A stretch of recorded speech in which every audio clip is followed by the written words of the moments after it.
Case Ravikumar sir meet பண்ணியாச்சு. அவங்க என்ன சொன்னா, அவங்க மீட் பண்ண ரொம்ப சாரி போட்டு போனா, ஒரு கிளாமரா ட்ரெஸ் சாரி போட்டு போனா. என்ன நீங்க இவ்வளவு கிளாமரா இருக்கு, எப்படி ரேணிகுண்டா மாதிரி ஒரு ஹோம்லி அவ்வளவு எதுவுமே தெரியாத பொண்ணு மாதிரி எப்படின்னா நடிக்க சொல்ல என்ன கேட்டுறீங்க? நான் சொன்னா இதுதான் எனக்கு பிடிச்சிருக்கு. ஏன்னா நம்ம பார்க்கறது எப்படி இருக்கோம், படத்துல பாரு வேற மாதிரி இருக்கோ, அந்த மாதிரி ரோல்ஸ் பண்ணனா எனக்கு இப்ப வரைக்கும் பேசப்பட்ட படம் ரேணிகுண்டா. 15 இயர்ஸ் ஆச்சு. எனக்கு ஒரு 15 இயர்ஸ் கதை படம் கேட்டனா நானும் மறந்துட்டுவான். அதாவது ரேணிகுண்டா எனக்கு லைஃப் டைம் அச்சீவ்மெண்ட் மாதிரி தான் இருக்கு.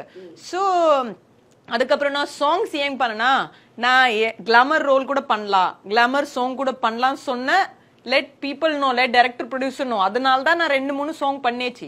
அதுக்கப்புறம் எனக்கு பிடிச்சனா கேரக்டர் தான். என்னன்னா ஹீரோயினே பண்ண சொல்லிட்டு ஹீரோயினுக்காக வெயிட் பண்ணது பொண்ணு கிடையாது. ஏன்னா லைஃப் போயிட்டே இருக்கும்.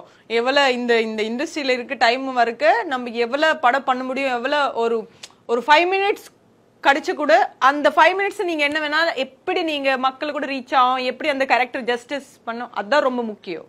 So I am very performance artist. அதான் நான் பார்க்குவோம். பட கதை எப்படி இருக்கும், அந்த கேரக்டர் எப்படி இருக்கும். கோல கோல அதுல பாருங்க எத்தனை ஹீரோயின் வந்திருக்கு, எல்லாமே சொல்ல நான் தான் ரெக்கக்னைஸ் ஆன. அந்த ஒரு சாரி போட்டு டான்ஸ் பண்ண, பிருந்த மாஸ்டர் கோரியோகிராஃபி பண்ண. ஸோ அதான் ரொம்ப முக்கியம். நீங்க எது பண்ணாலே ஒரு வாவ் பர்ஃபெக்டா எப்படிமா பண்ண, அந்த அதுதான் ரொம்ப முக்கியம். அதுக்கு தான் நான் அவ்வளோ ஹார்ட் ஒர்க் போட்டுருவோம். ஸோ உங்களுக்கு வந்து ஒரு நல்ல ஆர்டிஸ்டா இருக்கணுமா இல்ல ஒரு நல்ல ஹீரோயினா இருக்கணுமான்னு கேட்டா நீங்க என்ன பதில் சொல்லுவீங்க? நான் ரொம்ப நல்ல ஆர்டிஸ்டா, ஒரு கேரக்டர் பெர்ஃபார்மன்ஸ் ஆர்டிஸ்டாவே இருக்குதான் எனக்கு என்னோட கனவு. அதுதான் நான் வாழ்றேன் இப்ப. அதனால எந்த கம்ப்ளைண்ட் எனக்கு இண்டஸ்ட்ரியில இல்ல. யார் என்னோட ஒர்க் கொடுத்தாடு கூட என்னோடல இருந்த என்ன டேலண்ட் யாருமே எடுக்க முடியாது. ரேணிகுண்டாக்கு அப்புறம் என்ன ஆக்சிடென்ட் ஆனா நான் சொல்றேன், 1 இயர் ஒரு மேனேஜர் என்னோட பேரை ஸ்பாயில் பண்ணிச்சு. என்னோட நம்பர் அவங்க நம்பரே சேவ் பண்ணிட்டு, சஞ்சனா எல்லாம் ரொம்ப ஆட்டிடியூட் பொண்ணு, அவங்க போன் பிக்அப் பண்ண மாட்டேன். அவங்க முன்னாடி போன் பண்ணுவோம் சஞ்சனா சிங்க்கு. பட் அந்த சஞ்சனா சிங் நம்பர் என்னோட நம்பர் கிடையாது. இது எனக்கு கொஞ்சம் பல வருஷம் போன, ஒரு 1 இயர் போன அப்புறம் தான் தெரிஞ்சிச்சு இந்த விஷயம். 1 இயர் எனக்கு ஒர்க் கிடைச்சு இல்லது. அதுதான் அடுத்து நான் காம்ப்ரமைஸ் விஷயம் கூட சில பேர் அப்ரோச் பண்றோம். நான் பண்ண மாட்டேன் சொன்னா அவ்வளவுதான்.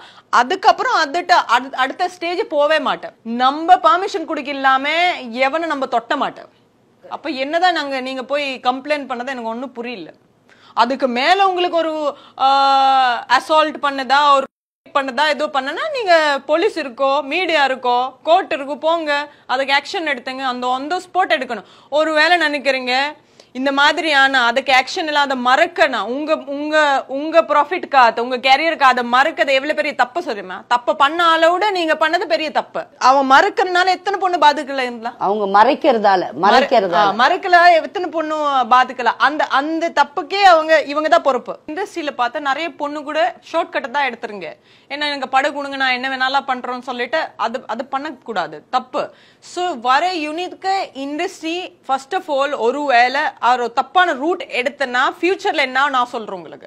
என்னன்னா நீங்க ஒரு தப்பா ரூட், ஒரு காம்ப்ரமைஸ் பண்ண ஒரு படம் எடுத்து சொல்றீங்க, உனக்கு ஆக்டிங்கே தெரியல, அந்த எடுத்து கொடுத்தாலேயே அந்த படவே ஹிட் ஆக மாட்டேன். அதுக்கப்புறம் அவங்க ஃபியூச்சரே இல்ல. அந்த ஒரு படம் பண்ணிட்டு அந்த ஃபியூச்சர் அப்படி க்ளோஸ் ஆகும். எதுக்குமா தேவை?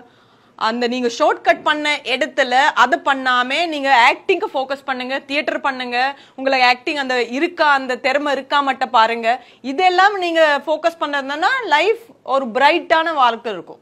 அதான் உண்மையான விஷயம். ஒரு இன்சிடென்ட்ஸ் ஆனா அந்த ஸ்பாட் நீங்க ஆக்ஷன் எடுத்துங்க. ஐயோ என்னோட ஃபியூச்சர் இதாகுமா, எனக்கு யார இது பண்ணுவா, பிளாக்மெயில் பண்ணுவா, இல்லைன்னா நான் இதாகணும் அதாகணும், இது எல்லாமே எக்ஸ்கியூஸ். தயவு செய்து பண்ணாதுங்க. ஒரு வாழ்னா இந்த வாழ்க்கையில ஒரு எக்ஸாம்பிளா வாழுங்க, இல்லைன்னா வாழக்கூடாது. ஐட்டம் சாங் எல்லாம் பண்ணியாச்சு சொல்லிட்டு எனக்கு கேட்டிருக்கு. ஒரு பிரஸ் மீட் கூட நான் ஒரு பர்த்டேல பிரஸ் மீட் வச்சாச்சு. நான் தெளிவா சொன்னேன், இந்த ஐட்டம் கேர்ள் ஐட்டம் சாங் வச்சு நீங்க பேரை வச்சு ரொம்ப ரொம்ப தப்பு. ஒரு ஆர்டிஸ்ட் சாங் கூட பண்ணலாம், ஹீரோயின் கூட பண்ணலாம், கேரக்டர் கூட பண்ணலாம். இப்படி இல்லாம நீங்க காஸ்டிங் பண்ணக்கூடாது, ரொம்ப ரொம்ப தப்பு.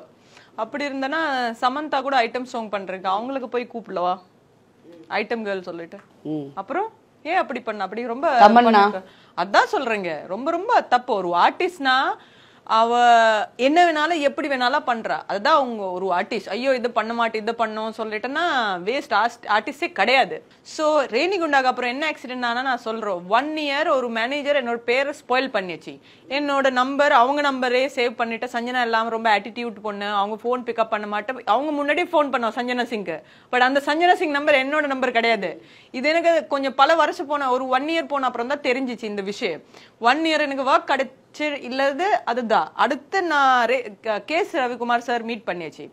அவங்க என்ன சொன்னா, அவங்க மீட் பண்ணாங்க ரொம்ப சாரி போட்டு போனா, ஒரு கிளாமரா ட்ரெஸ் சாரி போட்ட போனா. என்ன நீங்க இவ்வளவு கிளாமரா இருக்கு, எப்படி ரேணிகுண்டா மாதிரி ஒரு ஹோம்லி அவ்வளவு எதுவுமே தெரியாத பொண்ணு மாதிரி எப்படின்னா நடிக்க சொல்ல என்ன கேட்டுறீங்க? நான் சொன்னா இதுதான் எனக்கு பிடிச்சிருக்கு. என்ன நம்ம பார்க்கறது இப்படி இருக்கோம், படத்துல பாரு வேற மாதிரி இருக்கோம். அந்த மாதிரி ரோல்ஸ் பண்ணனா எனக்கு இப்ப வரைக்கும் பேசப்பட்ட படம் ரேணிகுண்டா. 15 years ஆயிடுச்சு. எனக்கு ஒரு 15 years கதை படம் கேட்டுனா நானும் மறந்துட்டுவான்.